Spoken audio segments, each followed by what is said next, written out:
ഉണ്ടാട്ടെ. അനുഗ്രഹമായ ഒരു ദിവസം തന്നെ പറയുന്നു. ദിവസം നമുക്ക് അനുഗ്രഹമായ ഒരു ദിവസമാണ്. തേനിലും മധുരമാ, തേനിലും മധുരമാ യേശു ക്രിസ്തു മാധുരമാ. രുചിച്ചു നോക്കിയ കർത്തൻ കൃപകളെ യേശു ക്രിസ്തു മാധുരമാ. രുചിച്ചു നോക്കിയ കർത്തൻ കൃപകളെ യേശു ക്രിസ്തു മാധുര്യമാ. ആമേൻ. യേശു ക്രിസ്തു മാധുര്യമാ, തേനിനേക്കാൾ മധുരമായിരുന്നു. ആമേൻ. സങ്കീർത്തനങ്ങൾ 34:8 വാക്യം.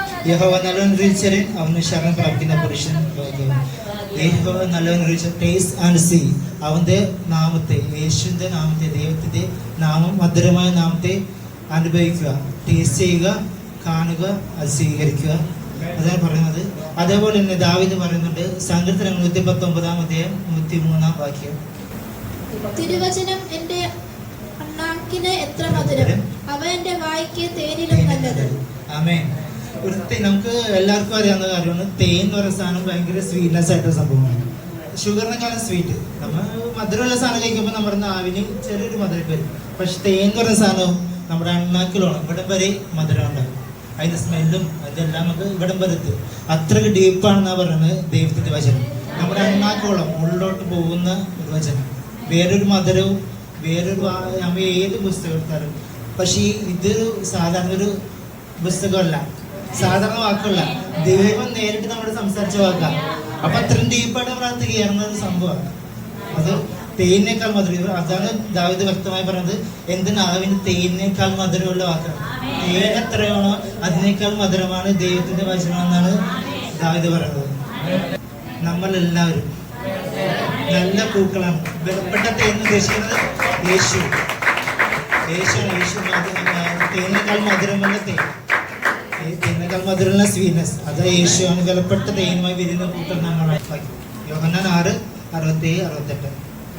ആകയാൽ യേശു വന്നിരുവരോട് നിങ്ങൾക്കും പോയിക്കൊള്ളുവാൻ മനസ്സുണ്ടോ എന്ന് ചോദിച്ചു. ശിമോൻ പത്രോസ് അവനോട്, കർത്താവേ, ഞങ്ങൾ ആരുടെ അടുക്കൽ പോകും?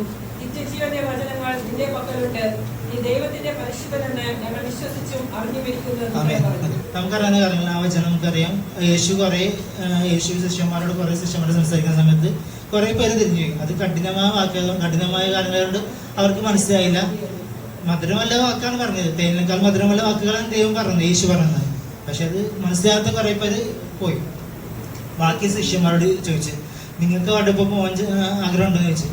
അപ്പൊ പത്രോസ് പറയാ, അപ്പ ഞങ്ങൾ ആടെ ഇപ്പൊ പുറകെ പോകും. എന്നുവെച്ചാൽ നിത്യജീവൻ നിന്നില്ലല്ലേ, വേറെ അവിടെ പോയിട്ട് കിട്ടാണ്. വേറെ ഏത് തേനും കുടിച്ചാൽ ഇത്രയും മധുരം കിട്ടും.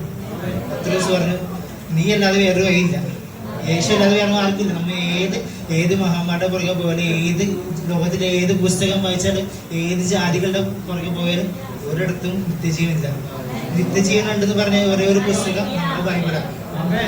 അതൊരു സ്റ്റോറിയല്ല, ഒരു കഥ മാത്രമല്ല, അതൊരു ഹിസ്റ്ററിയാണ്. നടന്ന സംഭവമാണ്, നടക്കാൻ പോകുന്ന സംഭവമാണ്. ആമേൻ. കൃപയുള്ളവൻ സൂക്ഷിക്കപ്പെടും, സംരക്ഷിക്കപ്പെടും, ആകർഷിക്കപ്പെടും. സങ്കീർത്തനങ്ങൾ 81:16 വാക്യം. അവൻ മേത്തരമായ ഗോതമ്പ് കൊണ്ട് അവരെ പോഷിപ്പിക്കുമായിരുന്നു. ഞാൻ പാറയിൽ നിന്നുള്ള തേൻ കൊണ്ട് നിനക്ക് തൃപ്തി വരുത്തുമായിരുന്നു. സകലത്തിലും തൃപ്തി വരുത്തുന്ന പാറ യേശുവിൽ നിന്ന് പാറയിലാണ് നമുക്ക് സകലത്തിലും തൃപ്തി വരുന്നത്. നമ്മുടെ സമാധാനമായാലും സന്തോഷമായാലും സ്നേഹമായാലും ഏത് നമുക്ക് അൺലിമിറ്റഡ് ലവ്, അൺലിമിറ്റഡ് സമാധാനം നമുക്ക് ലഭിക്കണമെങ്കിൽ യേശു തന്നെ വേണം. 1 കൊരിന്ത്യർ 10:3-4. എല്ലാവരും ഒരേ ആത്മീക ആഹാരം തിന്ന് എല്ലാവരും ഒരേ ആത്മീക പാനീയം കുടിച്ചു. അവരെ അനുഗമിച്ച ആത്മീക പാറയിൽ നിന്നല്ലോ അവർ കുടിച്ചത്. ആ പാറ ക്രിസ്തുവായിരുന്നു.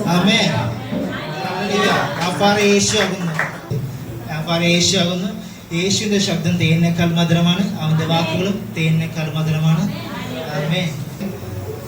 എന്റെ എല്ലാം യേശു, എന്റെ ജീവനും പ്രാണനും യേശു.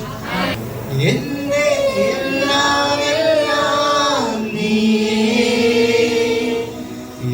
ജീവനും പ്രാണനും യേശു.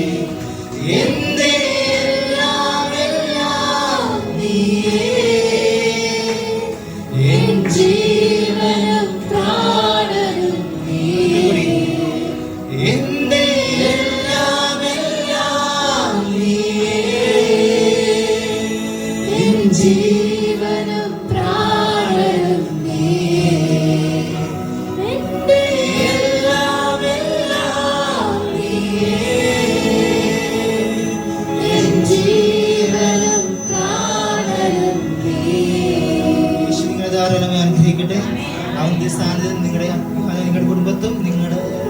മേഖലയെല്ലാം അവിടെ സാധ്യം കുറേക്കട്ടെ. അനുഗ്രഹമായ തേനുള്ള തേനേക്കാൾ മധുരമല്ല സ്വീനസോടെ നടക്കുക. നിങ്ങളുടെ ദേശത്ത് അനുഗ്രഹമാകും. ആമേൻ.